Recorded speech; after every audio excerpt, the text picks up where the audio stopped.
Welcome to the Virtual Center for the Study of the Constitution and Civic Responsibility, an ongoing inquiry into American political origins and evolving institutions. The Executive Director of the Virtual Center is Dr. Bill Obrien. He's also your host for this continuing conversation. Here he is now, Dr. Bill Obrien. Thank you, Bob Kincaid, and welcome to this Wednesday edition of the Virtual Center for Study of the Constitution and Civic Responsibility. This is our third broadcast of the week, of this week. Today is Wednesday. It is the 11th day of September in the year 2019, and of course we know 18 years ago today what happened. So I think there's quite a bit of remembrances and ceremonies of all sorts going on today in honor of the day, and I think it's important that all of us take a moment. I know we already have, and reflect upon it. I know my wife and I have made mention of it 2 or 3 times this morning. We were kind of sharing thoughts as to where we were on that morning. And I think everybody's kind of doing the same thing. I think I've mentioned where I was before. I mean, I was right here watching TV with a friend and in disbelief, as was everybody else. It's kind of interesting because the friend that came with me, who I was working, and I had this appointment with him. He was a member. He was on the main campus of the college. He was admissions director, and he drove up here to Beckley, which is about 50 miles, to have a meeting with me that morning. And while he was on his way, my wife called to tell me that the first plane had hit the tower, and she said that at first they thought it was an accident. And then now the reports are coming in that indeed another plane had hit. And so the media was concluding that it was terrorism. So when my friend arrived for the meeting, I told him about that. He didn't know anything about it because he was on the road. And we walked over to the house together and sat in the kitchen, the three of us, and drank coffee and watched the coverage on that morning. But what I remember is more than anything else is a comment he made, and he was so right. And he said, the payback for this is going to be painful and long and expensive. And he was right. In other words, as bad as it was, he felt that it was going to lead to things that were equally bad or even worse. And indeed, he has been so right, so right. So anyway, I think all of us will do well, if we haven't already, to take a moment or two and just kind of pause and reflect on this particular day, because so many people lost so much that day. I also wanted to say a word about yesterday's program.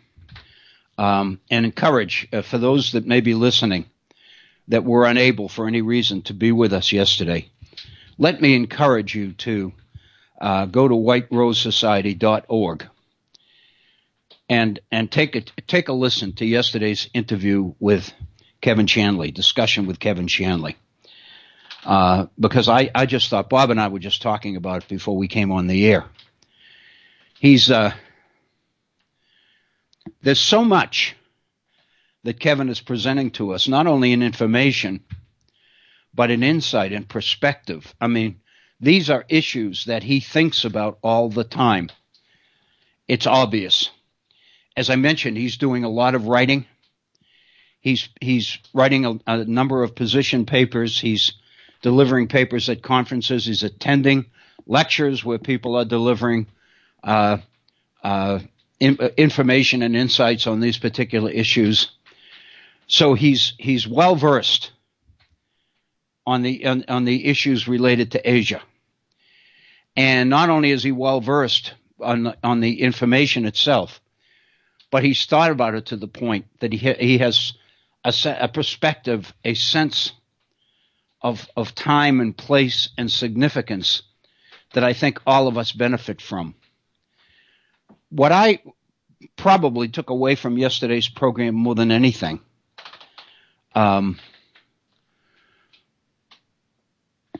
was a recognition in my own case, because I wasn't kidding yesterday when I said that, like I really believe most people who have kind of been witnessing the situation going on in Hong Kong from the sidelines, so to speak, or from a distance, because the protesters seem to be protesting in support or in favor of the very things we stand for as a society, as a civilization, then it stands to reason that our sentiments, our emotions, clearly are on the side of the protesters, especially when we consider that the protests are aimed principally at China.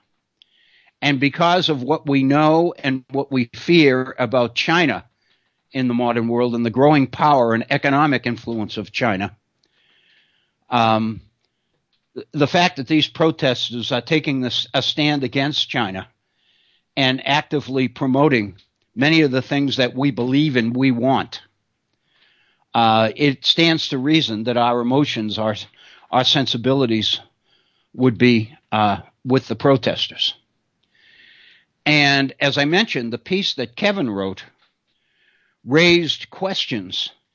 He writes what I like to call what if history or speculation. And basically what he's saying is, let's pretend, and I didn't get into this yesterday, but what he basically does is say, let's speculate. Let's presume, just for discussion's sake, that the protesters are successful. Let's assume that they are able to make so much noise and cause so much disruption that China is forced to make significant concessions to the protesters. And let's assume also that the protests in Hong Kong actually spread into mainland China itself. And let's assume that Tiananmen Square-like outbursts occur in Beijing and other places throughout China. In other words, let's assume that the efforts of the protesters achieve success, and the result being that they weaken the power of the Chinese government. They weaken the party. They force the party to make concessions in order to try to bring these disturbances and these protests to an end. And China itself becomes destabilized. Kevin raises the question, what would we have then? And then he goes into a series of likely outcomes as a result of that. And basically what he's pointing out is what happens to the entire Asian theater with a weakened, destabilized China. What happens not only in Hong Kong, but what happens in Taiwan? What happens in Korea? What happens in North Korea specifically? Kim Jong-un and his reaction to a weakened China would be likely what? And then he goes on and speculates about Japan. And then he begins to speculate about the world economy itself. And by the time you get through digesting what he has suggested, in my case, you really begin to have second thoughts. And at the same time, you're still inclined to support the protests and the objectives of the protest. You also begin to realize that you may not want the outcome that you think you want. And I think yesterday you recall Kevin making the statement, be careful what you wish for. And that's when I interjected the issue of Russia, because in reading his article, that's the first thing I thought of. Francis Fukuyama's End of History that Kevin mentioned yesterday, and we've mentioned it before on this program. The assumption that now the entire world would move in the direction of democracy now that the Soviet Union, the Cold War, was over. And the world as we knew it had changed, that this monumental struggle between the forces of freedom and the forces of oppression was now over, and the good guys had won. And now what Fukuyama began to see is a world that would begin to move forward together. And we know that nothing like that happened at all. And we also realize that the destabilization of the Soviet Union began to have ramifications not only throughout the Soviet sphere, but elsewhere as well. And you begin to realize that, you know, that sometimes our druthers, what we think we want, we need to push a little bit deeper and a little bit further. That's I think what I took away from Kevin's presentation yesterday. That and the extent to which, and I think this is exactly what he said, that Hong Kong is a microcosm of the role of China in the world at large. In other words, what China's options are, but none of which are good. Really give us an inkling into China's image or position in the world at large.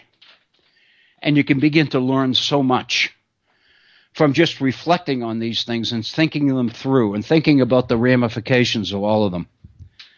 I thought Kevin Shanley did a great job yesterday, and I think everybody I've talked to who listened to it agrees. So I want to thank him. I know we kind of lost contact with Kevin at the very end of the program, and I didn't get a chance to thank him. I did send him an email afterwards. It was kind of ironic because just as I was sending him my email thanking him, he sent me back an email thanking us.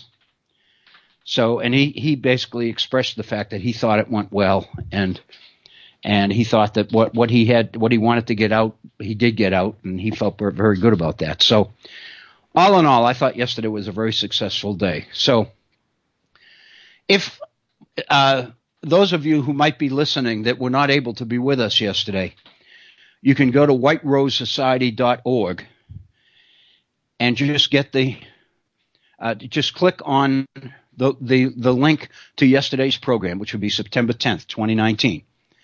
And you'll have the broadcast, the tape of the entire interview with Kevin Shanley yesterday. Let me also encourage your thoughts and encourage you to share them with us. We have a number of ways that you can do that. You can come on the air directly and share your thoughts. You can send a comment to me. You can send an email to me. There's a number of different ways that you can do it. All I want you to know is that your thoughts and your suggestions and ideas and are valuable and are welcome. That, in fact, they are solicited. We would love to hear from you, and I know that our other listeners would as well. I'm not sure about the 800 number, but I'll give it to you anyway, and you can try it. The toll-free number is 844-THE-HORN. Last week, Bob was telling us that the number was dismantled, temporarily dismantled. So I don't know whether that's been fixed or not. It's Bob, fixed. It is? Great. Thank you, Bob. And Bob also reminded us that you can make contact and come on the air directly by going through Skype. So that's two ways that you can get on the air and share your thoughts with us. If you'd like to send me an email, then let me share with you my email address. It's waobrien906@gmail.com. That's waobrien, OBRIEN 906 @gmail.com. Or if you prefer, you can connect with us through our Facebook page. Just go to facebook.com, the homepage, and in the search box at the top of the page, type in the Virtual Center for Study of the Constitution, and you'll immediately be on our Facebook page, and you'll see a number of postings there. And after each posting, there are two computer links. There's a share link and a comment link. If you click on the share link, it sends that particular posting to all your friends on your personal Facebook account. So in effect, that gives us much wider coverage, and we obviously appreciate that. If you click on the comment link, it gives you the opportunity to make a comment directly to me. And the minute you post that comment, my Facebook account notifies me that someone has made a comment to a particular posting, and then my Facebook takes me directly to the posting and to your comment.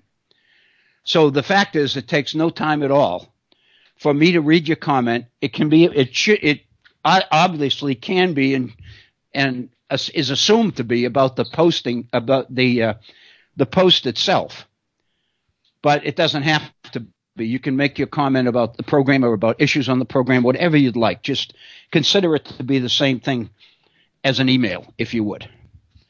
The point is, we would love to hear from you, and I just want you to know in advance that we thank you. We thank you for your continued support of Bob and Agnes and the network itself, and I particularly thank you for your continued support of this program as we're moving towards the 6.5-year mark that we've been on the air. That is incredible. Early in March, the 11th of March, in the year 2013 is when we did our first broadcast.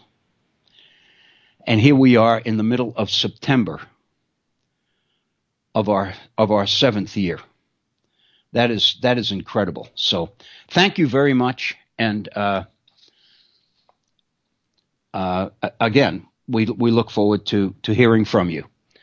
I have a number of issues, a number of items that I'd like to deal with today. One of them I'd like to touch upon kind of at the outset. It's an issue that we dealt with on Monday's program. And because we had Kevin Shanley yesterday, it was not possible to follow up on it or to kind of alert people to it who may have been with us yesterday, but were not Monday. I'm referring specifically to the op-ed piece that appeared in the Washington Post, written by Sheldon Whitehouse and several other members of the Democratic minority in the United States Senate. And basically, it was a friend of the court brief that these senators filed before the Supreme Court, as the Supreme Court was considering a request from the National Rifle Association that its program to stop the regulation of guns continue. This is obviously one of the NRA's major objectives is to stifle gun regulation legislation throughout the country. And this particular issue was before the court. And these senators, in a brief written principally by Senator Sheldon Whitehouse of Rhode Island, basically raised the issue of the people beginning to lose faith in the objectivity and the fairness of the court, as increasingly more and more American citizens are coming to distrust the court because it's become what they believe to be, and I believe what is, increasingly political. And Whitehouse wrote this op-ed piece in the Washington Post, I would say, not only to bring to the attention of the reading public, the readership of the Washington Post, the fact that the brief had been filed and what it said, but I think what prompted the op-ed piece in the Post more than anything else was the conservative media reaction to this friend of the court brief that White House and these other Democratic senators filed with the Supreme Court. Basically, in unison, there was a immediate blowback by the conservative media in the country. And White House mentions Fox News, and he mentions the Wall Street Journal. And he specifically mentions an editorial in the Wall Street Journal criticizing the senators for their criticism of the court and accusing these Democratic senators of threatening to pack the court with more liberals in order to change the political direction of the court. And in its editorial, the Wall Street Journal actually apologizes or openly denies that it has lifted or copied or plagiarized its editorial, because the wording of the editorial reads very similar to one in the National Review, which is a conservative publication, as we know. So White House's position is that there's a pattern to this. The fact that all of this response to this friend of the court brief seemed to happen all at once suggests a very coordinated effort. And to White House and to me, which is the reason I raised this on Monday, seems to suggest that White House is onto something. That what White House is doing is raising an issue about the the leaning to the right of the current court, members of the court. And basically, what this friend of the court brief does is alert the general public to the dangers of what's happening to the Supreme Court of the United States. And that's what the conservative media seems to be, with one voice, trying to oppose. According to White House, he believes the real threat here is that the general public becomes aware of what's happening behind the scenes, of the fact that indeed the court is leaning increasingly to the right. And White House raises some questions about the fact that between 2005 and 2018, there have been 73 5-4 decisions that have gone in that direction from the Supreme Court.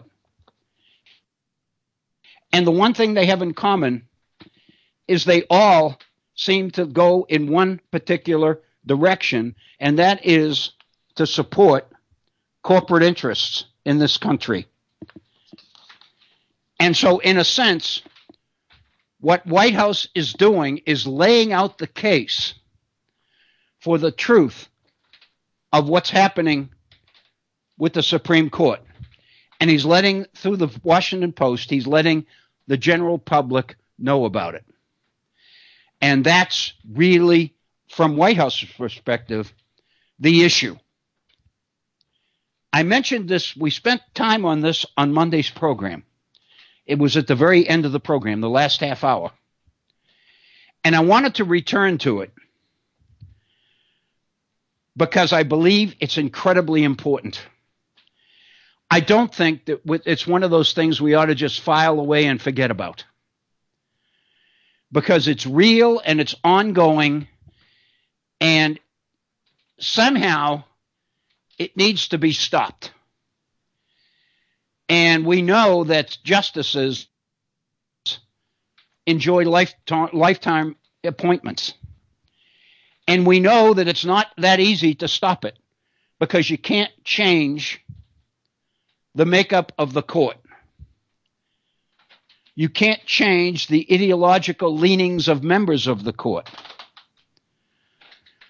But what you can do, I think that's what White House's Friend of the Court brief does, and what White House's column in the Washington Post about that Friend of the Court brief does.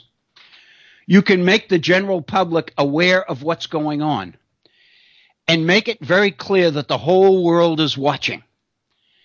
In other words, you can basically shine the light of day on the deliberations of the Supreme Court so that as the court's conservative majority is inclined to go in this direction anyway for ideological reasons, they are going to think twice about it in cases where they have to really stretch in order to come to the finding or the conclusion that they were inclined to want to reach. In other words, they're going to be much more careful about ignoring or overriding precedent and some of the other things that establish stability in the court and in its decisions. In other words, you're going to force members of the court to self-correct because they're not going to be operating in the dark anymore. They're going to be operating while the nation at large is watching and is watching for indications or evidence that political priorities are taking precedence over precedent and over longstanding court decisions and other things. I think this is really an important, very important piece. And I wanted to reiterate it, and really by touching upon it again, I wanted to emphasize the importance of that particular piece. I do believe that it's very important. I'm not going to take any time with this, but I do want to alert all of those listening to an important, what I think is an important read for all of us.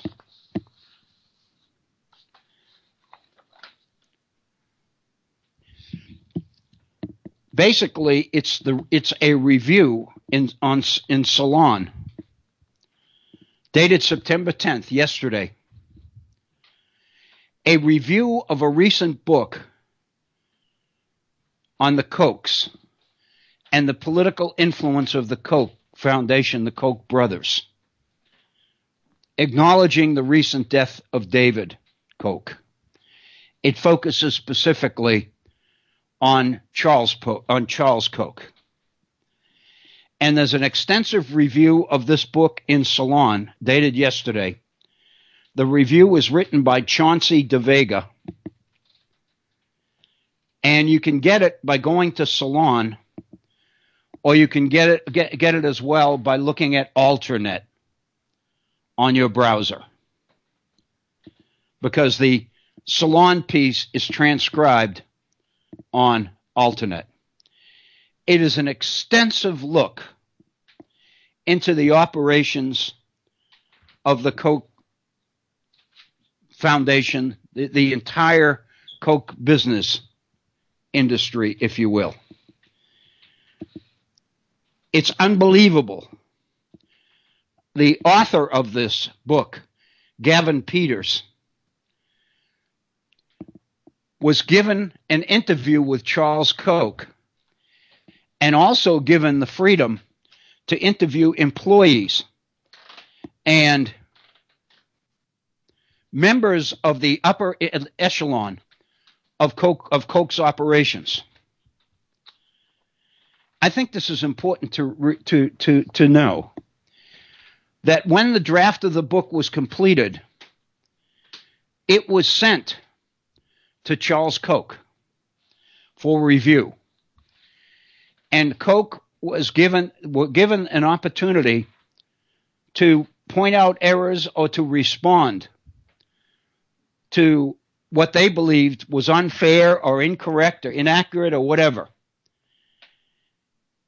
And the author of this piece in Salon points out that Koch did that. They did respond, and they did make recommended changes. So in a sense, this book, which is called Kochland, Kochland,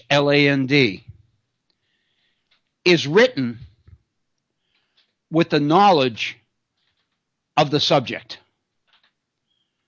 So the Kochs read it before it was published and were given an opportunity to make recommendations and corrections, and they did. So what that to me means is that you can pretty well take it that what's in this book is probably pretty accurate. In other words, it says to a large degree what the Kochs wanted it to say. It's not a pro-Koch book by any means. But on the other hand, the implication is it's pretty sound and pretty accurate. And the review itself is a good read. I would recommend you read it because it seems to be balanced. It really does.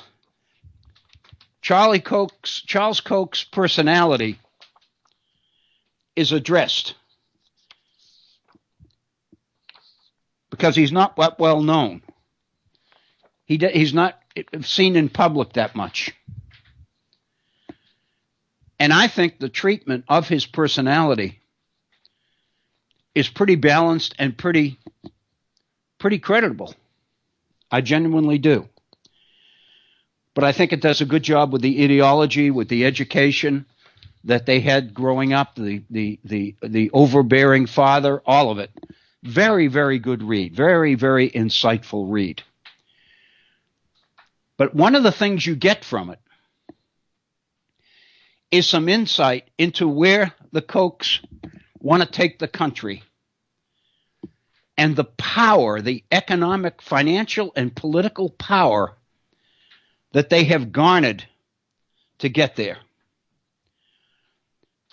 The strategy of trying to take the country in a different direction, not by trying to influence the government from the top down, but rather by going at it through the states, by getting control of state governments, state legislatures, governorships, and doing it that way. And we know it's been successful. We know that conservative Republicans were able to take control of more than half of our state governments in this country. And this book points out that that's part of a conscious strategy. Also, the efforts of the Kochs to use education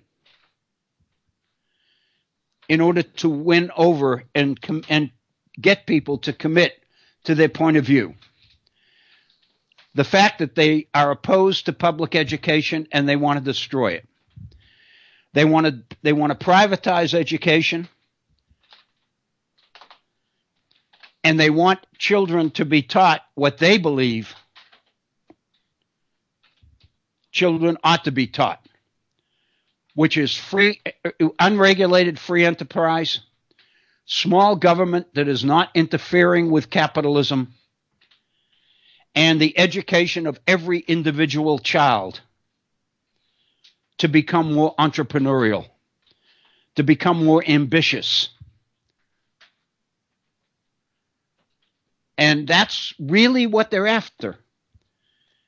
And they've really gone to great lengths and achieved in significant ways a lot of what they're after.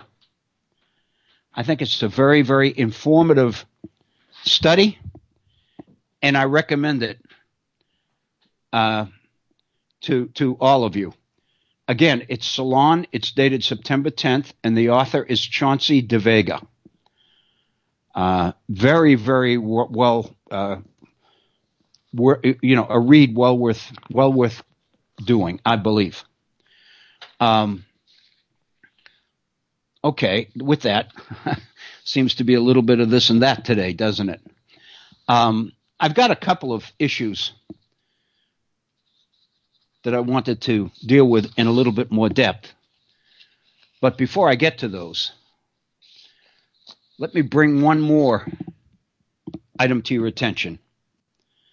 Like everybody else, if you look at the media, an awful lot of media attention is being devoted to the termination of John Bolton as the president's national security advisor, and the announcement that the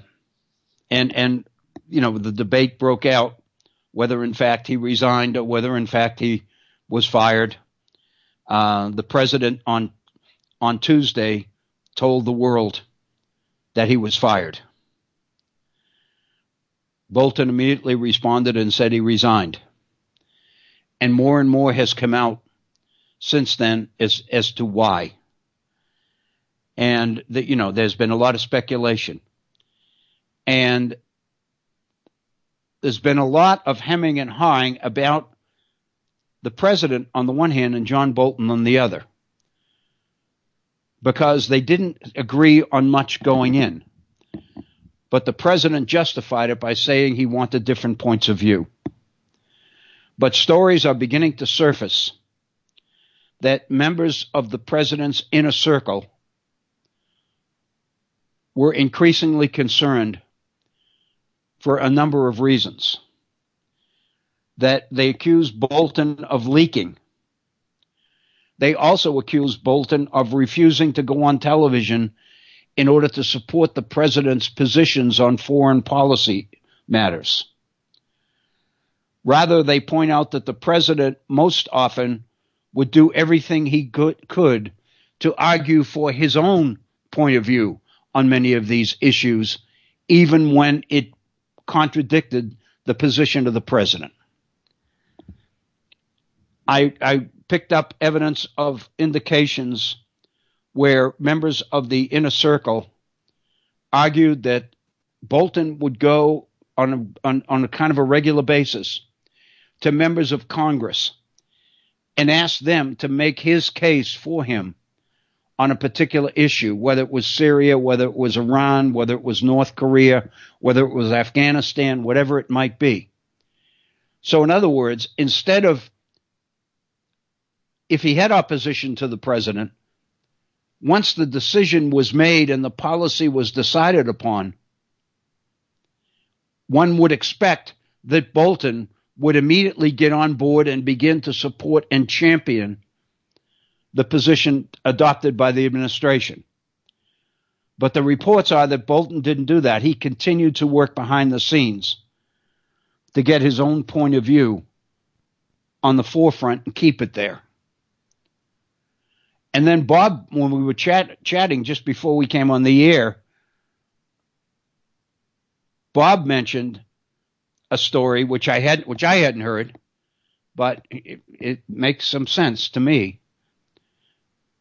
that Mick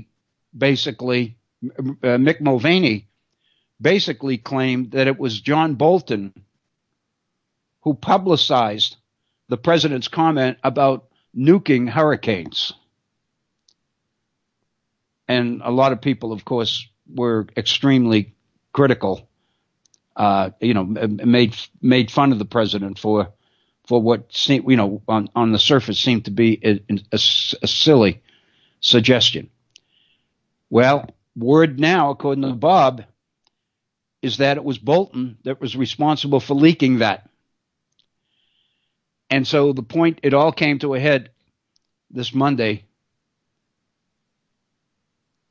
when the president had a conversation with Bolton, and Bolton says that he offered to resign, and the president said, "Hold it, we'll talk about this in the morning."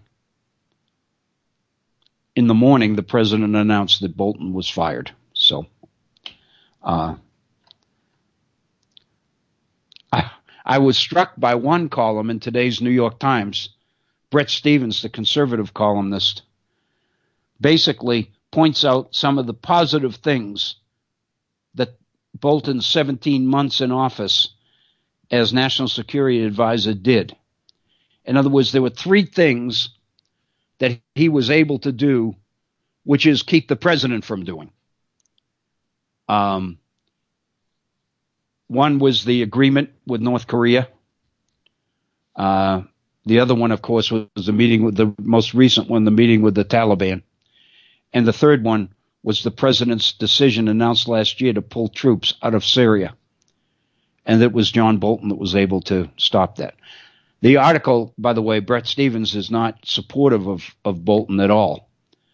But he points out that, that to be fair about it, it was Bolton's influence on these three issues that kept the president from doing things that Stephens believes and many people believes would have been a terrible mistake. So, I think that seems to be the issue of the day. However, I'd like to call your attention to another one. And I'm basing this on a column today by Dana Milbank in the Washington Post. And this specifically relates to the Bureau of Land Management, which is an agency under the Interior Department. And the current director of the Interior Department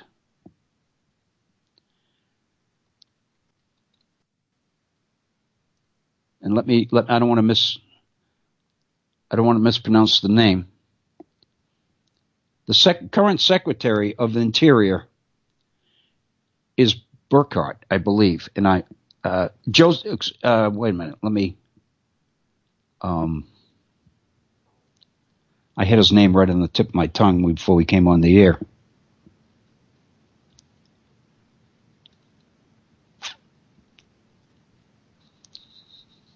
Anyway, I think it's John Bernhard or Burkhart, as I recall. But if I come upon it, I'll share it with you. But anyway, Milbank's column, which is very interesting, is that, and again, the reason I think this is important is because Milbank's theory is that while all of this hoopla is happening in the public, in the media, for example, Milbank points out that if you look at what's happened this summer, the president has verbally attacked Denmark. He's attacked Baltimore. He's attacked Elijah Cummings. He's involved in a tariff war with China and is destabilizing the world economy. According to Milbank, he was sending an imaginary hurricane to Alabama, and he was ousting his national security advisor. And everybody was watching. But that's Milbank's point. While everybody was watching these public things, far more important things were happening behind the scenes, in the shadows, as it were. Specifically, what Milbank is talking about is a scheme to put the Bureau of Land Management closer to the lands that it manages by moving federal personnel out of Washington, D.C. At least that's what seemed to be happening. Mick Mulvaney has talked about this and has talked about how it would save money. Milbank points out, however, that there are other things to consider in this, and I want to bring that there are 6 of these, and I want to make sure I get them all correct. So I'm going to rely on Milbank for this. Number 1, 97% of the employees in the Bureau of Land Management already are outside Washington. There are a few hundred employees in Washington, and for the most part, their job is to coordinate with Congress and other federal agencies. Now, in fact, half the congressional affairs staff of the Bureau of Land Management is working out of Reno, Nevada, which is 2,600 miles from the Capitol. So that raises serious questions about coordinating relations with Congress when the people being paid to do it are 2,600 miles away from Congress. So that's the first thing. Most of the people who work for the Bureau are already outside Washington. So that really raises a flag about the ostensible objective of all of this. Second, the Bureau of Land Management has organized this move without much analysis of what impacts and costs. No consultation with Congress, with the American Indian tribes on which many of these oil and gas interests are located, or with the staff of the Bureau of Land Management. In other words, many of the decisions on these moves are being made by people outside the agency, and the people directly involved in it are not even being consulted, including Congress.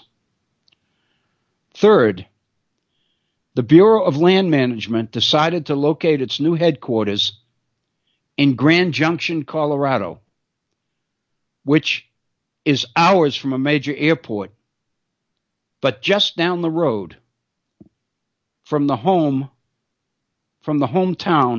of Interior Secretary. It's David Bernhardt. David Bernhardt. I knew I had the name in this article somewhere. So the headquarters of the new headquarters of the Bureau of Land Management is in Grand Junction, Colorado,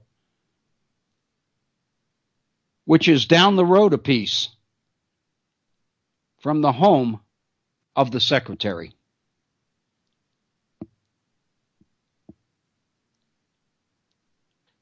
The relocation was overseen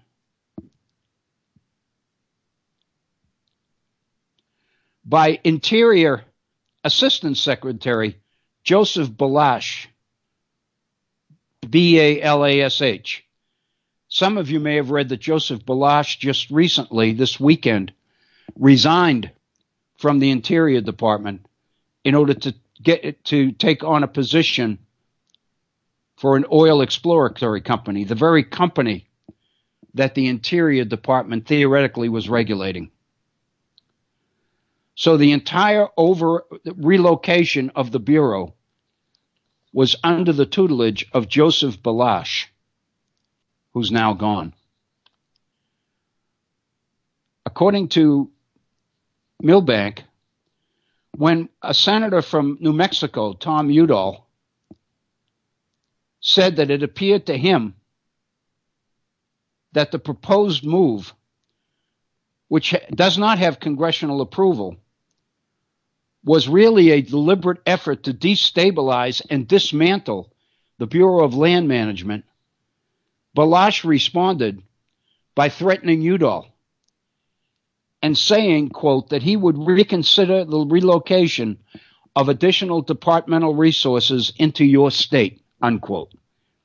In other words, when Udall raised questions that this whole thing seemed to be an effort to dismantle the Bureau of Land Management, the response to that was a threat to take business out of that senator's state.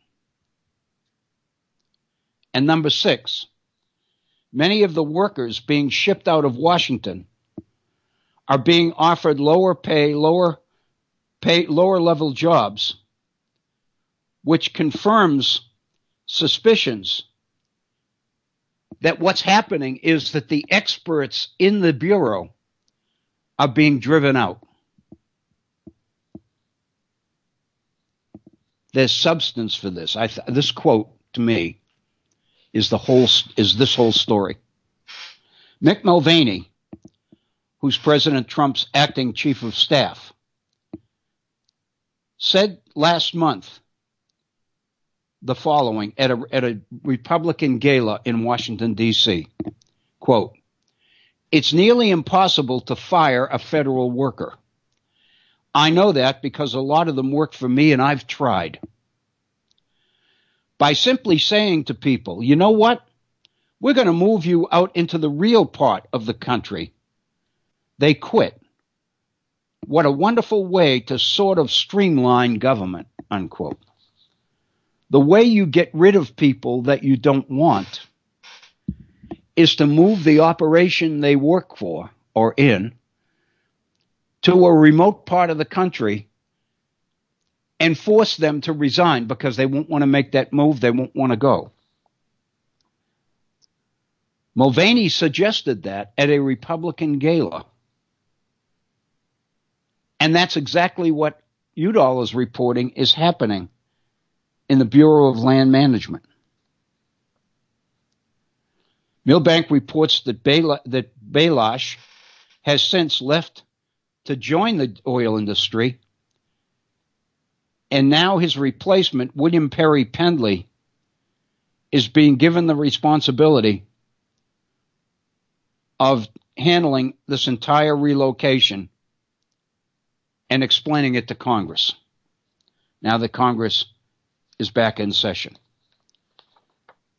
It seems to me that Mulvaney's speech really gives away the story of what this is all about. This is the way you dismantle the size of government and get rid of employees that you don't want anymore. According to Milbank, Pendley informed the House Natural Resources Committee on Tuesday, quote, "We will not dispose of or transfer in a wholesale manner our public lands," unquote. Because, as you know, the real threat here is to open up public lands to gas and oil exploration. That seems to be the agenda item, and a way that you do it is to dismantle the agency assigned the responsibility for managing these public lands.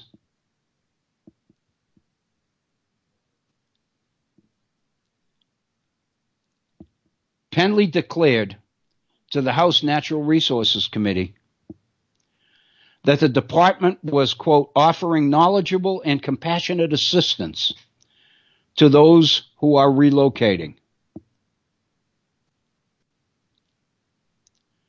A member of the committee, a Native American, Representative Deb Haaland of New Mexico, asked about the issue of native religions on some of those lands. "I was not speaking as a member of the Bureau of Land Management," Pendley explained. When asked for details on many of the unfilled vacancies in the Bureau, Pendley said, "I do not have that number." And the meeting went on and on and on. So, in a sense, it appears that what we're looking at here is an administration strategy for reducing the size and effectiveness of government regulation. And let me suggest that that is significant, very significant, because by eliminating that regulation or the ability to effectively regulate, you in effect unleash the very industries that the Bureau was created to regulate, in this case, the oil and gas industries. You subject public lands to private development. And many people are concerned about what's happening with our public lands and with the decisions that the president has made about searching for oil in offshore, off our shores, and now further in our public lands, and the dismantling of the Bureau to regulate it seems to be a significant part of the operation. I think what Milbank has uncovered here is a very, very important point, and I don't think it ought to be at all overlooked or ignored. I've got a couple of more issues, but I don't want to begin them because we're almost at the top of the hour. We're about 2 minutes before the top of the hour. So I think this might be a good place to stop, pause, take a short break, and then we'll come back with our second hour. I hope that you'll stay with us. The break will not be long. Thank you.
of the Constitution and Civic Responsibility.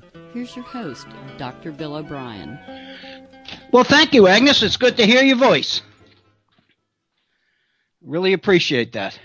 I had to pause for a minute, Bill. I was thinking about the show yesterday with Kevin Shanley. It was brilliant. Oh, yeah, that was a good one. Well, if that tells you anything, that was on my mind while I was introducing you, and I completely phased out. So, thank you. Hey, that's good. Hey, listen, I phase out a lot. It's that's a okay. Medium sometimes. Sometimes you end up in a world that's better than the one you left. You know? That's true.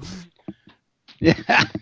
Anyway, it's good to hear your voice. Thank you, and thank you for the comment about yesterday's program. I agree with you. I think Kevin does a spectacular job. Welcome to the second hour of today's version of the Virtual Center for Study of the Constitution and Civic Responsibility. Today is September 11th, I think, as everybody knows.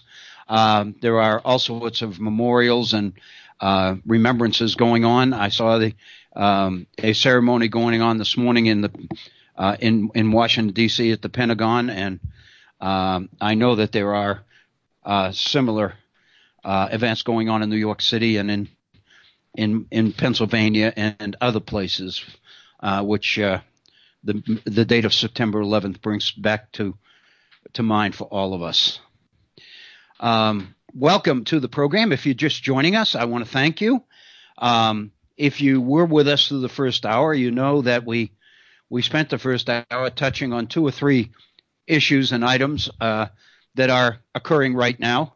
The first one was a review or overview, if you will, of the Sheldon White House op-ed in the Washington Post over the weekend about the friend of the court briefing that he and a number of other Democratic senators filed to the Supreme Court while it was hearing a case brought to it by the NRA.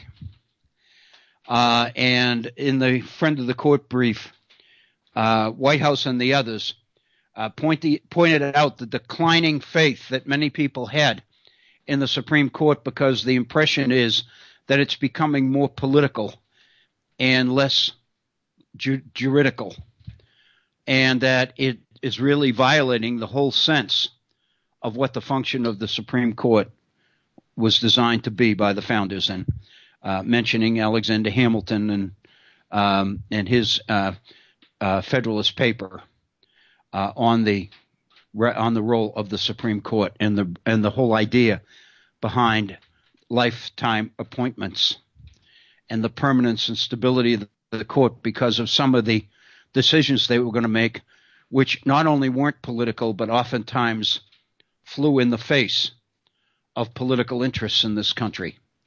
And that in order to do that, and in order to keep justices protected from political retaliation, Hamilton explained was the rationale the framers used for lifetime appointments. And then we basically looked at a Dana Milbank piece on the Bureau of Land Management and what is happening behind the scenes to relocate significant numbers of federal employees of the Bureau of Land Management out of Washington and relocating them across the country, and what the impact of that is in terms of the effectiveness of government and the ability of government to continue to regulate effectively private interests,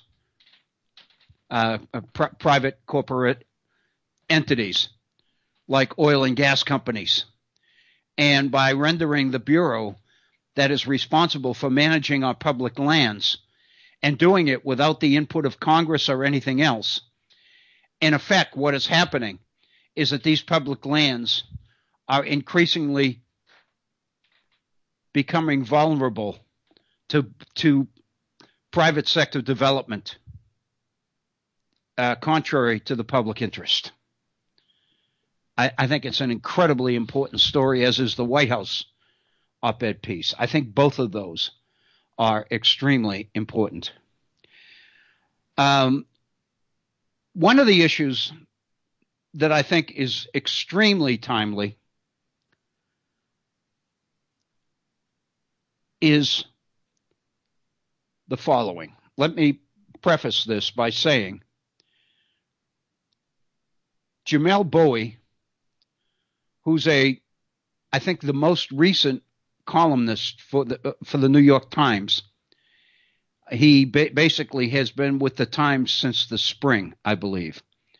So it's 4 or 5 months, maybe 6 months at the longest. But as I mentioned before, I have found several of his pieces to be extremely insightful. More than that, and let me say this about Jamelle Bouie, and I mean this. What I have learned in reading his columns in recent months is that he tends to do something that other columnists don't do. And that is to research thoroughly issues, important issues in the nation's makeup, in our past, from the founding oftentimes, and develop them with research that is much more in-depth and complete than other columnists that I've seen. Many of the columnists are basing their columns on I'm not going to say superficial information, but just information that really touches the surface. In other words, they're raising the point, and they're including enough information to make the point about why the issue is important. But it's clear after reading the piece that their whole objective is to write the column, is to offer their insights on this particular issue. So the evidence is secondary to the opinion in the op-ed. Jamelle Bouie's approach is different. His research is more substantive. There's more information in it. And what he does is draw conclusions from an analysis of the evidence. It's much more substantive and much less driven by opinion than by substance. I think that makes his columns particularly valuable. With that, let me get into the topic that I'd like to spend some time on in this, our second hour. And this is the issue of labor unions.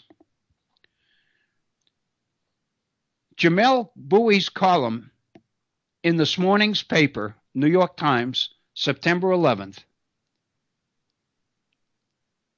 is about Bernie Sanders.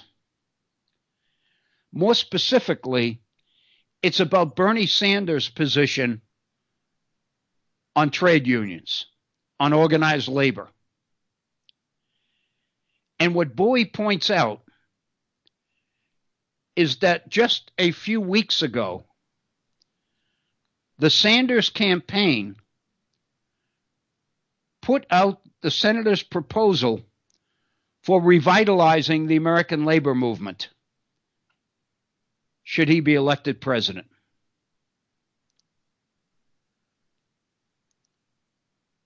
Up until this point, the only candidate that I heard address the issue of organized labor in this country to any degree at all was Elizabeth Warren. And so my first reaction was, Bernie is just doing this because Elizabeth Warren has taken a position in support of organized labor. And let me say that Elizabeth Warren has taken a pretty important position on organized labor. I think we mentioned on this program before that Elizabeth Warren, some months ago, put out a plan, a program to revitalize labor in this country by requiring, as they do in Europe, that a significant portion of corporate boards, governing boards, be comprised of representatives of labor.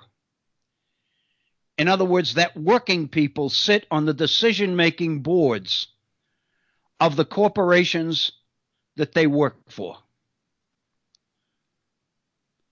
This has been, by law, happening in European countries for some time. What I didn't know until this morning, when I did a little bit of research and checked, was that in late 2017, Elizabeth Warren introduced legislation to abolish right to work in this country. To this point, that legislation has gone nowhere, obviously. But the fact that she promoted this legislation, I think, is extremely significant. However, in going to Bernie Sanders' website and looking at what the Sanders campaign has put out in the interests of organized labor, I find that the position that Bernie Sanders is adopting on this issue is significant. And I don't think in any way it is second fiddle, if you would, to Elizabeth Warren. I think what Sanders has done is take a very bold step here. And I want to share it with you because it's comprehensive and it's powerful. And I think at some point during the campaign, it's got to be the focus of some attention, public attention, because I think it's that significant. I think at this point, it would be both Elizabeth Warren and Bernie Sanders that would be the only ones that could take a position on this issue, because I haven't seen or heard about any of the others.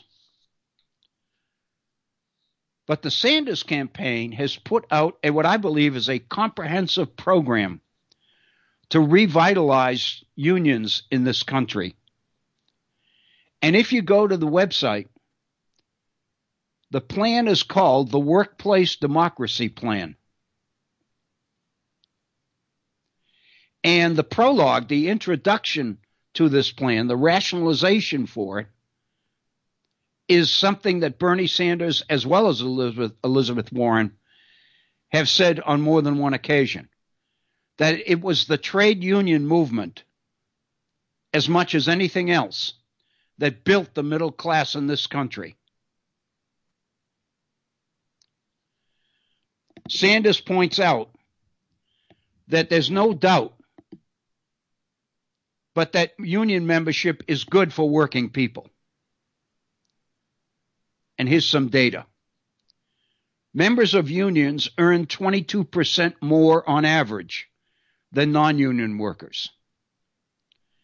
72% of union workers have a defined benefit pension plan that guarantee income in retirement, whereas only 14% of non-union workers have defined benefit pension plans. For the most part, non-union operations have gone to 401ks,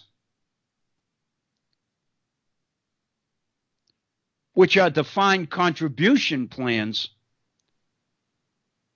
but the benefits are dependent on the functioning of the stock market. So in other words, they are defined contribution plans with variable benefit plans.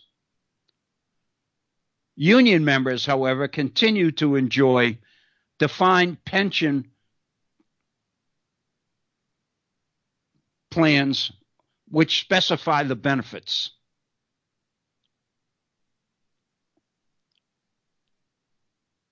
Also,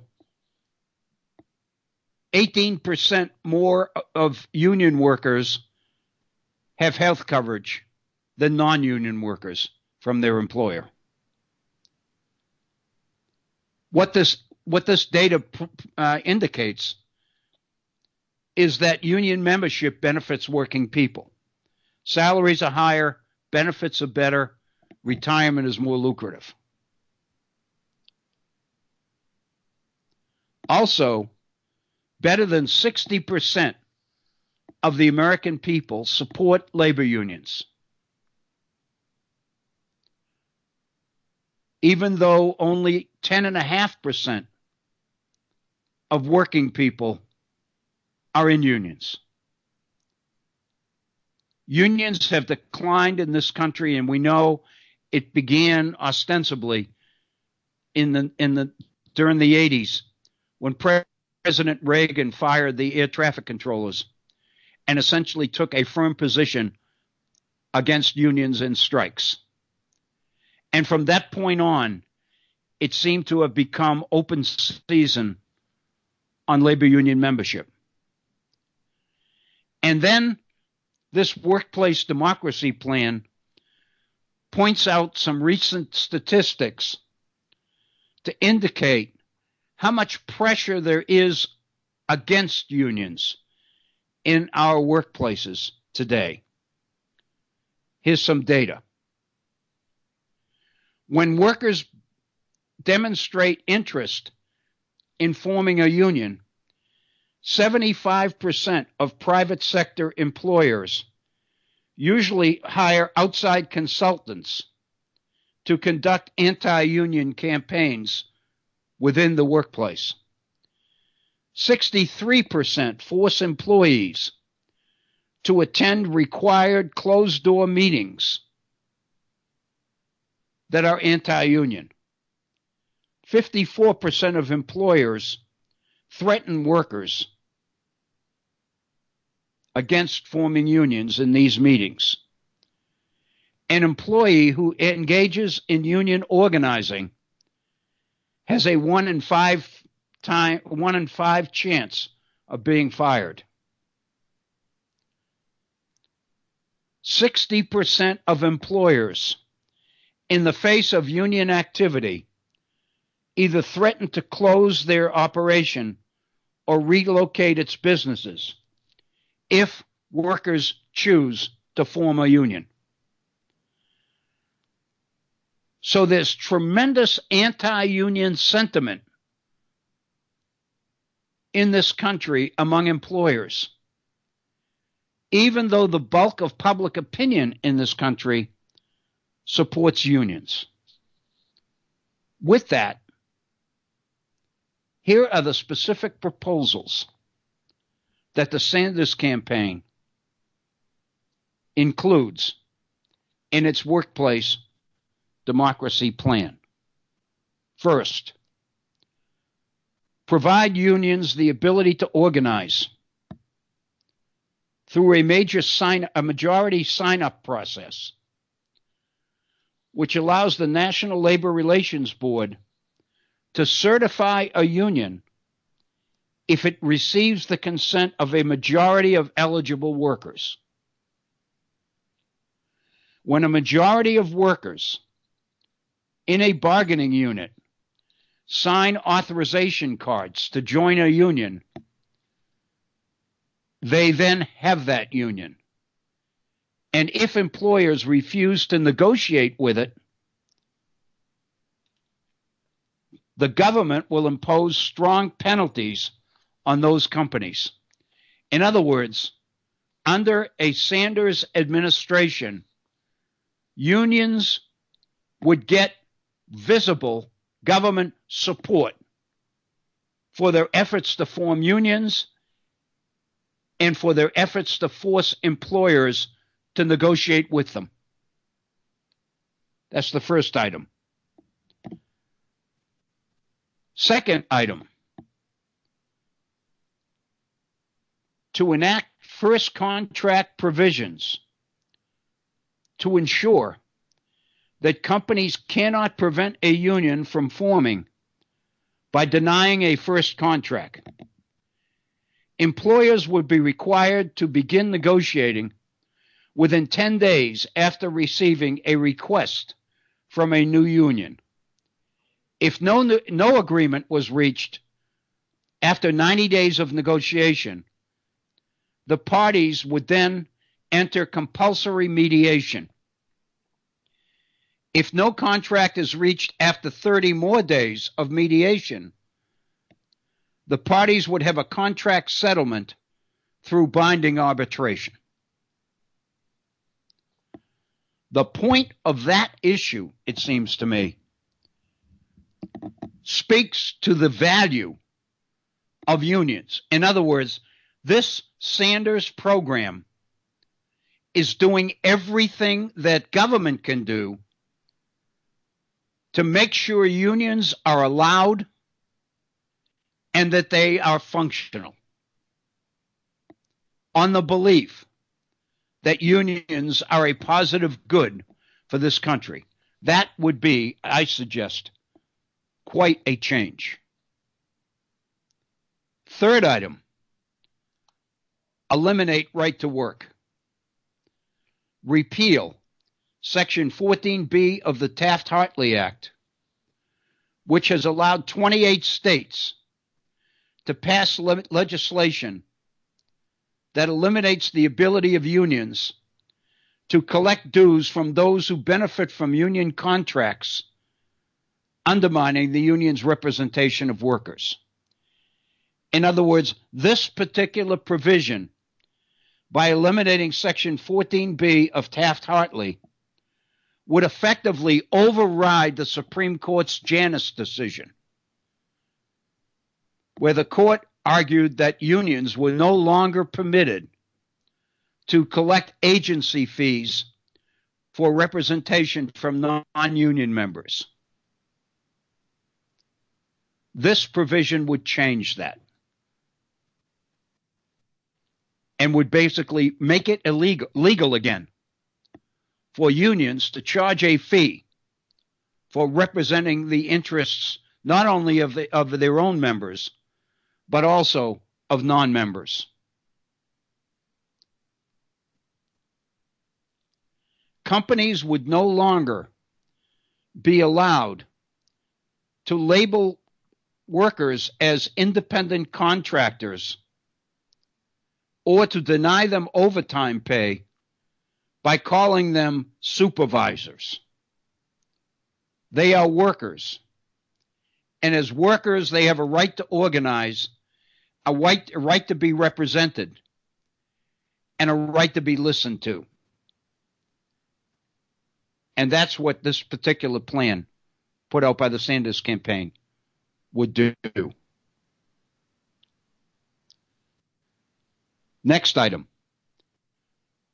Make sure that employers can no longer use franchisee or contract arrangements to avoid responsibility and liability for workers by codifying the Browning-Ferris Joint Employers Standard into law. A Sanders administration will make clear that a worker can have more than one employer.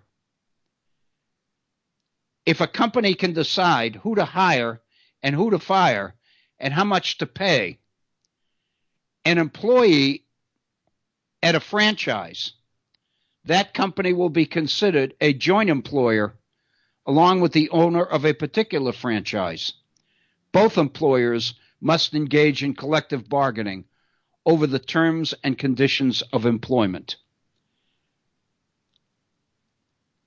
In other words, there can't be the kind of business organization which makes it impossible to establish liability for working conditions in that particular workplace or for a particular group of workers.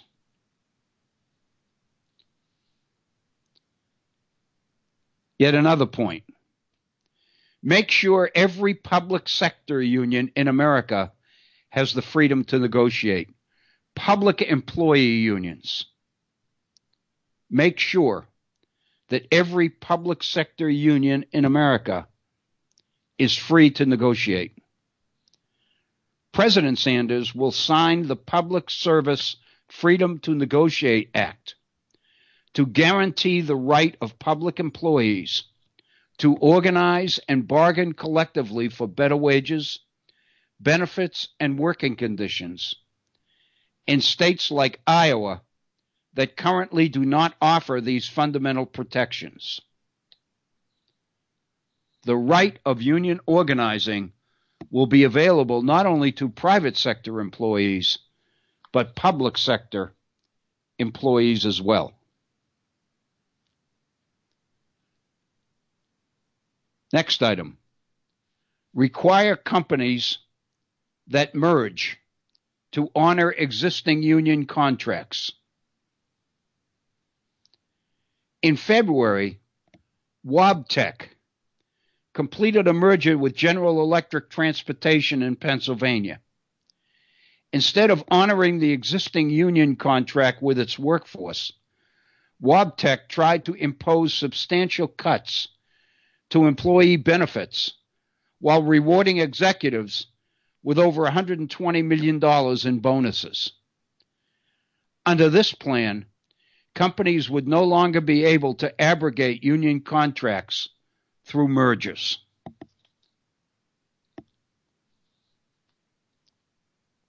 How many times I've seen it here in the coal fields.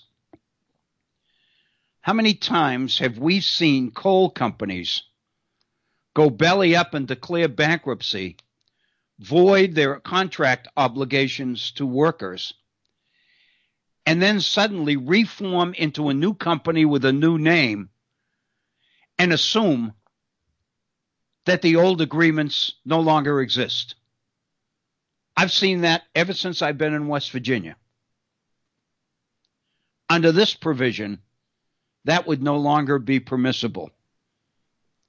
An employer could not void its legal responsibilities to workers by merging with another company. Under this plan,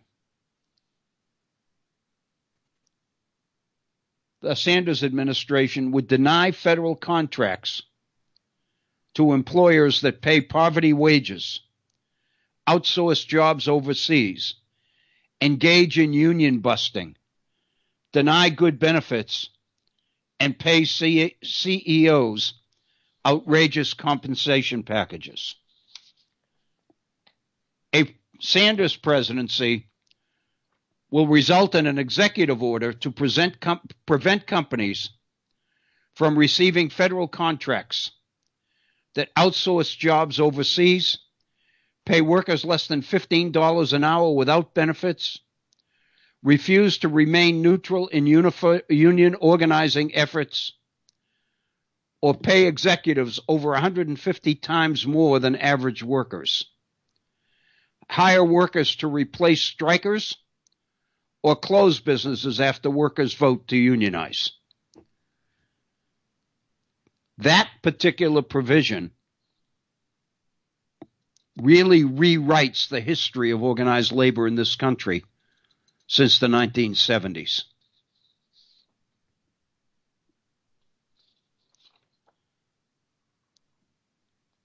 Just look at the components of that particular provision.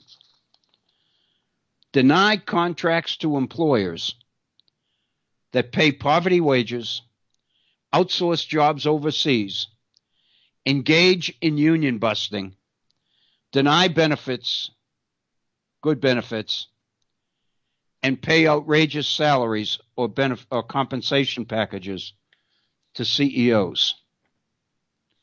Rather, under executive order,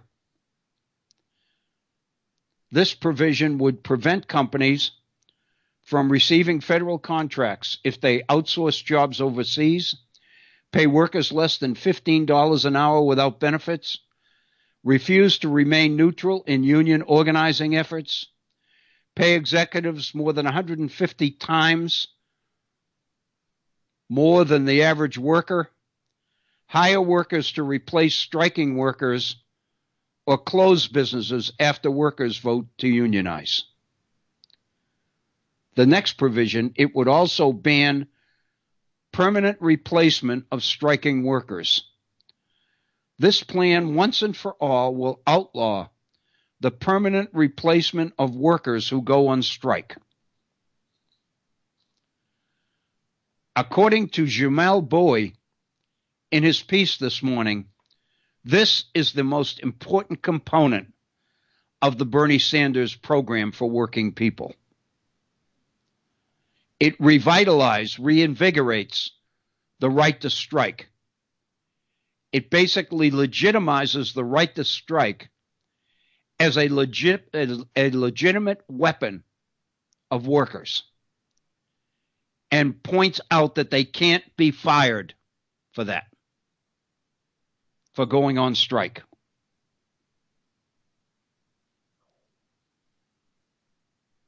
I want to read this section on pensions because we've done an awful lot on this program about the difference between defined benefit pension programs and defined contribution retirement programs. This is what this particular program says about pensions for workers. As president, Bernie Sanders will protect and expand pension benefits of employees in both the public and the private sector. Because of a 2014, I did not know about this, because of a 2014 change in law instituted in the dead of night against the opposition of Senator Sanders, it is now legal to cut the earned pension benefits of more than 1.5 million workers and retirees in multi-employer pension plans. I did not know that. I thought that once a defined pension plan was contractually agreed to, it was tamper-proof. This law from 2014 changes that and gives employers, the right to cut pension benefits for a significant number of working people. Bernie Sanders will sign an executive order to impose a moratorium on future pension cuts and will reverse the cuts to retirement benefits already made. In addition, President Sanders will fight to implement the Keep Our Pension Promises Act, which he introduced in 2015 to prevent the pensions of up to 10 million Americans from being cut. Instead of asking retirees to take a massive cut in their pension benefits, Sanders will make multi-employer plans solvent by closing loopholes that allow the wealthiest Americans in this country to avoid paying their fair share of taxes. If Congress can provide a multi-trillion-dollar bailout to Wall Street and foreign banks in 2008, we can and must protect the pensions that were promised to millions of Americans, this plan says. The plan stops corporations from forcing workers to attend mandatory anti-union meetings as a condition of their continued employment. Under this plan, companies would be barred from requiring workers to attend anti-union meetings as a condition of their employment. The plan would establish protections, federal protections, against firing workers for any reason other than just cause. President Sanders will fight to make sure workers cannot be fired at will and will sign a just cause law to protect workers and their constitutional right to speak out and organize in their workplaces. This plan also creates what is called a sectoral collective bargaining system with wage boards to set minimum standards across entire industries. In other words, it's going to move from individual workplaces, individual employees negotiating with its own employees. It's going to shift from employers in one business negotiating with their employees, and instead it's going to require cross-industry contracts where standards will be created for an entire industry, and then individual employers will be required to meet those standards in their own workplace. Sanders will work with trade union movement to establish a sectoral collective bargaining system that will work to set wages, benefits, and hours across entire industries, not just employer by employer. Under this plan, all cities, counties, and other local jurisdictions would have the freedom to establish their own minimum wage laws and guarantee other minimum standards for workers. This program will guarantee the right to unionize for all workers. That includes farm workers, domestic workers, those historically excluded from labor protection entirely. And it will require that these workers be afforded the same standards as all workers. Right to overtime pay, freedom to join a union. The administration will enact a domestic workers' Bill of Rights to secure safe working conditions, collective bargaining, and a living wage for domestic workers. It would also permit, which are forbidden now, secondary boycotts. The plan reinstates a union's freedom of speech to take action to pressure clients and suppliers of companies opposing unions. In other words, if a union is striking a particular workplace, the union is given freedom to block those suppliers who deliver supplies to the employer. Once again, clear evidence that the power of government will be on the side of working people. That's what this plan is about. And then, and then the plan closes by linking it to the imposition of Medicare for all. This is the last provision in the whole plan. And basically what it does is transition unionized working employees who have health care plans now under existing contracts into the Medicare for All plan that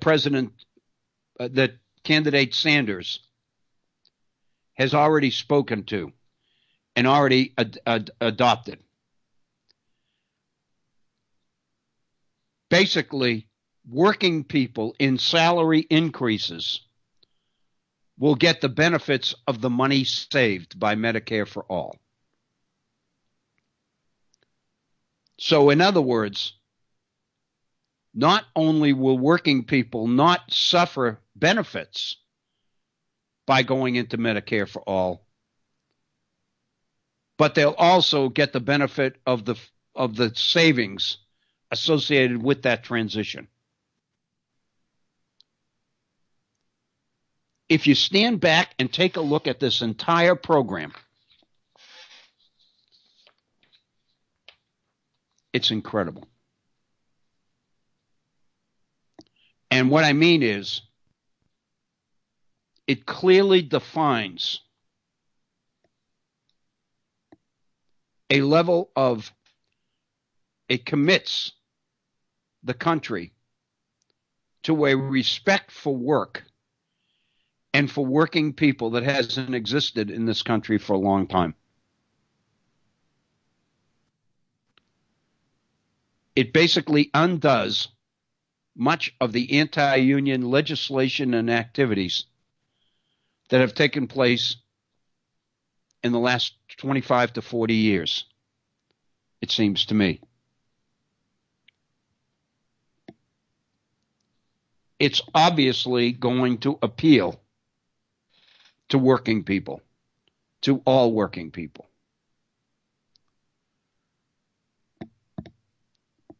As I think about it, it's going to generate criticisms of socialism, which are already there on the part of the Republican re-elect President Trump campaign.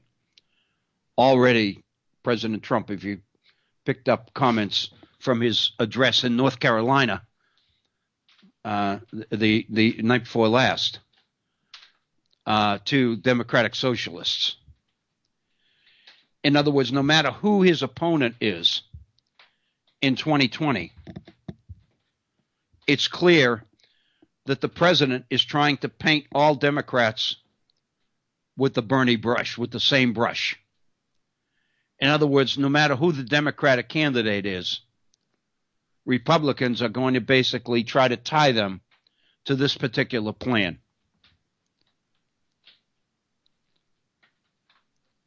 I think, obviously, this is a very ambitious plan. It requires an awful lot of things besides the White House. It clearly requires a change in the United States Senate, a significant change. It requires support from a number of states that currently are anti-union and have long been anti-union.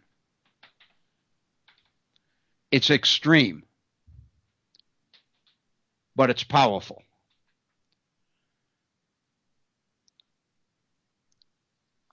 Jamel Bowie writes a very supportive column in today's New York Times. And his principal focus is on the right to strike. He says this push to engage workers and enhance their freedom to strike is more consequential than it might look at first glance. Conflict was the engine of labor reform in the 1930s. Mass strikes and picketing, in particular, pushed the federal government to act. And that's what this plan legitimizes. Bowie quotes Irving Bernstein, a historian whose book, The Turbulent Years, A History of the American Worker, 1933 to 1941. In that book, Bernstein makes the following statement. In 1934, he says, there were 1,856 work stoppages involving 1,470,000 workers, by far the highest count in both categories in many years. 5 years into the Great Depression, labor's mood was despair, compounded with hope, Bernstein says. Basically, obviously, the Depression was the source of the despair.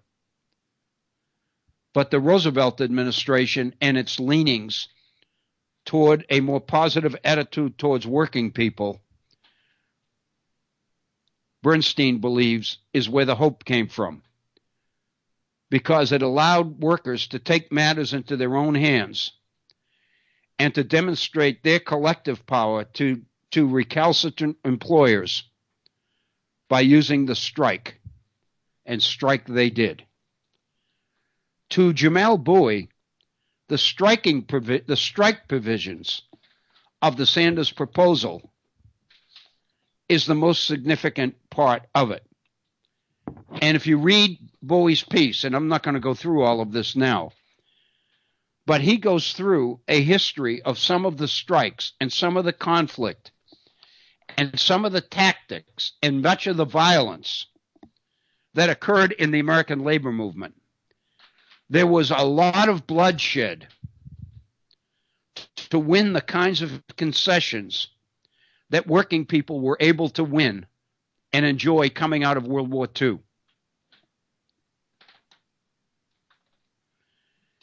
And as we know, the immediate years after World War II was the high point of middle-class growth and productivity in this country. Working people did better as a result of what these people went through in the 30s. They were benefiting from them as never before.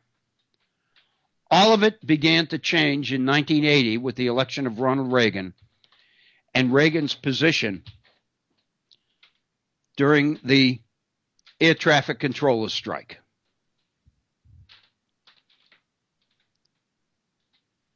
And the position of unions in this country ever since then has gone downhill.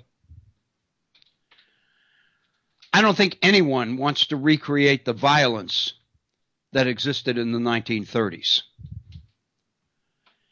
But I do think what many people want to do is to recover many of the benefits of that violence that have been lost since then.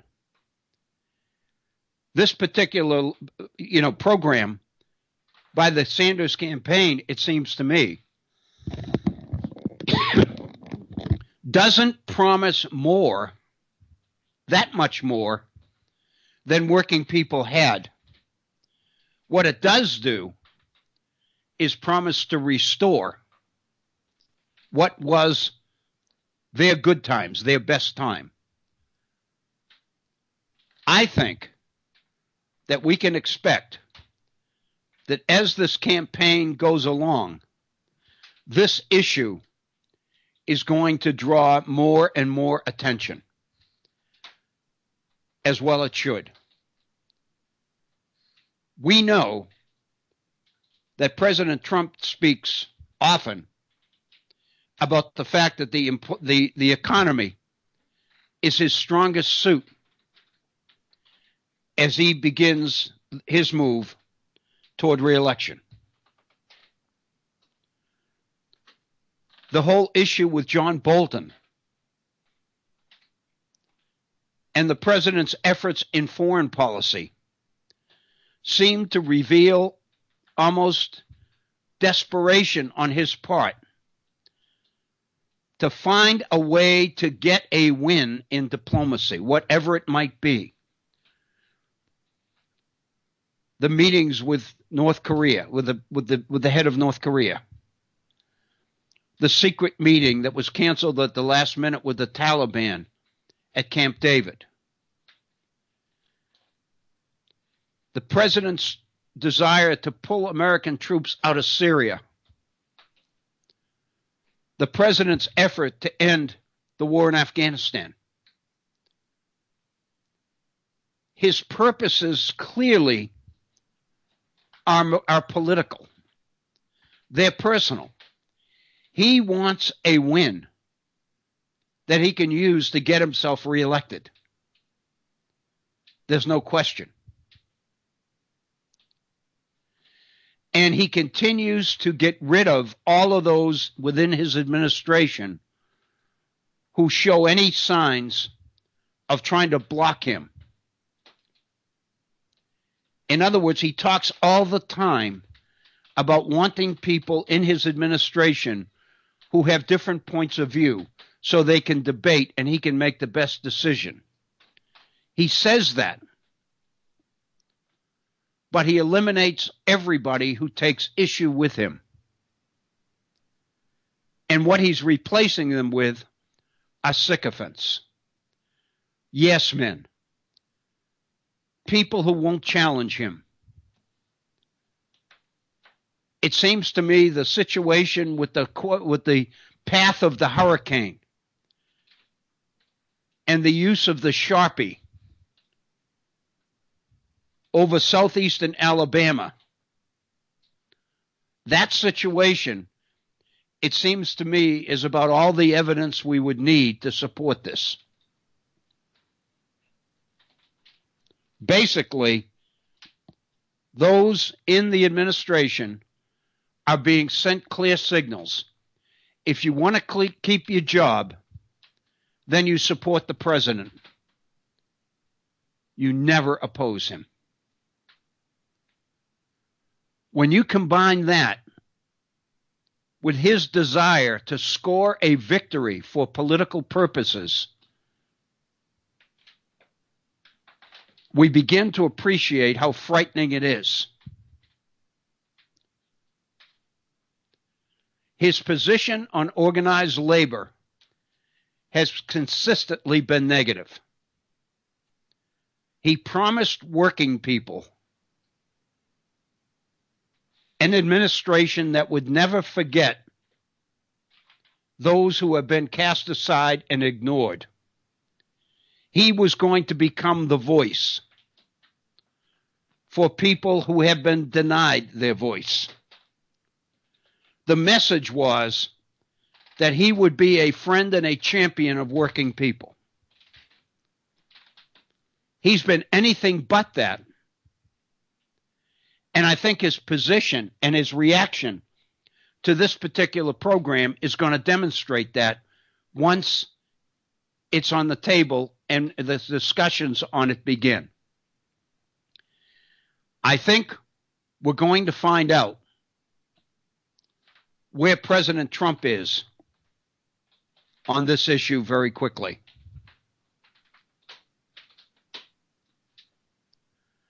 I personally, and I've mentioned this before, I think realistically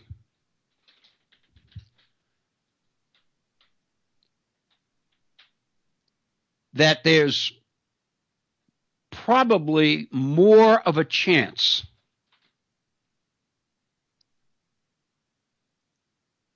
for Elizabeth Warren's idea of putting working people on governing boards of corporations. I think that particular situation, that particular issue, has some hope, some chance. I don't think it would frighten people like this Bernie Sanders proposal will. I think it's necessary. I think Sanders is right on. But I think the violence, and Jamal Bowie speaks in his column this morning to the level of violence in our labor history in this country. It's been incredible. Nobody wants to go back there. But the fact of the matter is, while the president touts the economy as his strong point, the fact is that the economy continues to grow, but working people are not receiving any of the benefits.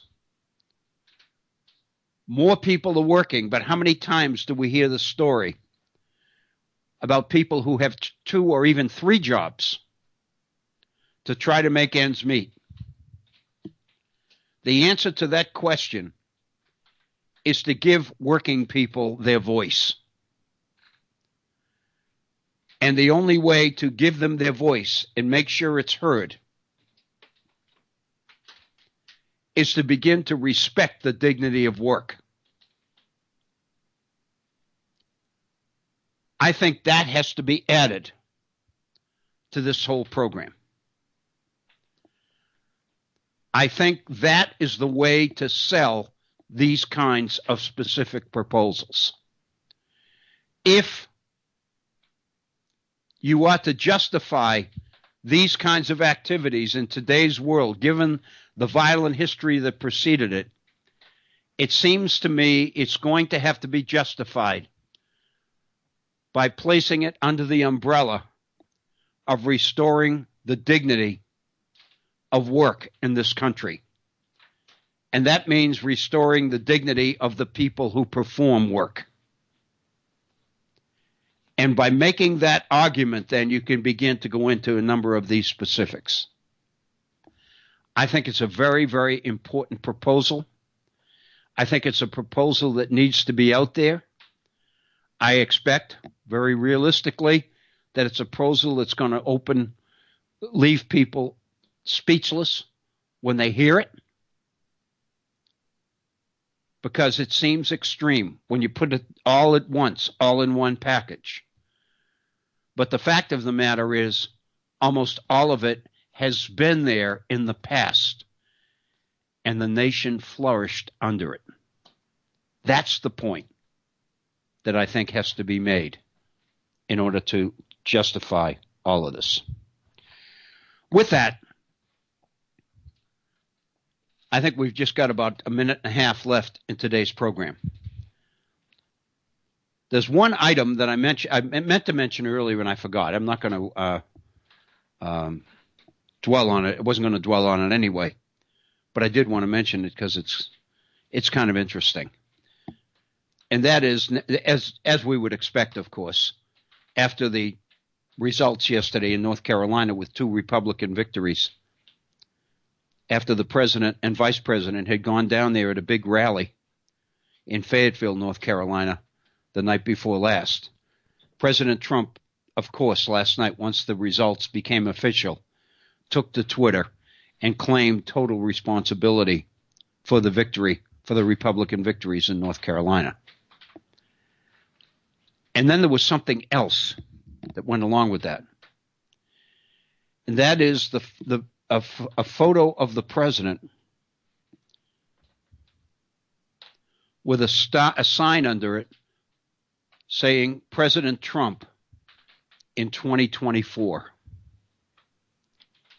The implication that the president is thinking seriously about running for a 3rd term. Unbelievable. Unbelievable. Thank you so very, very much. It's been a wonderful week for me. I hope you've enjoyed it and learned from it as well. For Bob and Agnes and the folks at Head On, this is Bill Obrien. Thank you so very much. I hope you have a wonderful rest of this week. Thank you for your continued support. Be kind to each other. Have a great day. Thank you.